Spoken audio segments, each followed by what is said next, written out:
I've always had my style from back in the days when we didn't use the word coach in business. Okay, you were a business consultant. It must be new though, because it must be relatively new. You hear it in you've heard it really in the last 10 to 15 years. Okay. I mean, I'm not saying that no one was called a coach before that, but you rarely heard about it if you go back even to the 90s. You rarely heard someone say, oh, I'm a business coach. Yeah, it was. I was not hearing that then. You may have heard fitness coach, you may have heard life coach, but even that is a relatively, I mean, it goes all the way back to sports coaching. And, you know, I loved coaching Little League Baseball for my son, loved trying to just teach the kids the game.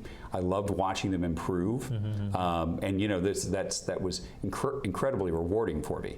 And frankly, I've gone back to clients that I've had for years. You know, I had clients as a financial advisor back in the 90s, and I kind of said, what was my style back then when I worked with you, when I talked to you about, you know, new concepts in investing and finance?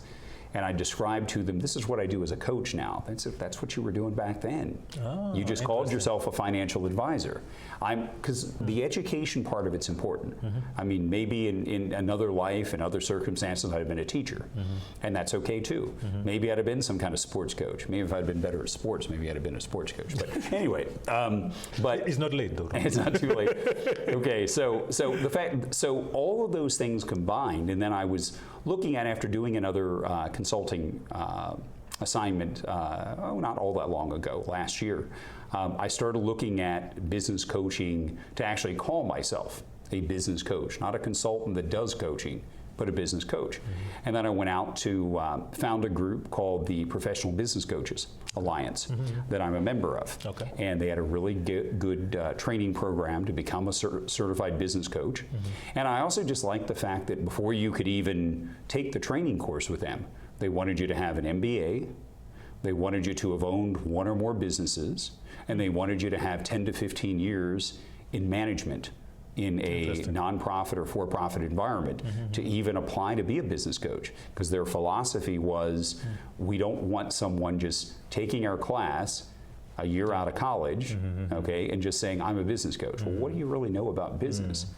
Nothing against anyone that's been, I was at that point at one point in my life as well. Okay, we all have been there. But the fact is, I don't think you know enough to talk to a business owner that's been in business for 10 years, 10, 15, 20 years and say, oh, here's how to run your business. If I'm a business owner, I'm probably going to go, what do you know about that? So I think if you add up my total years of experience, of course, Brazil, we know I started working at 6.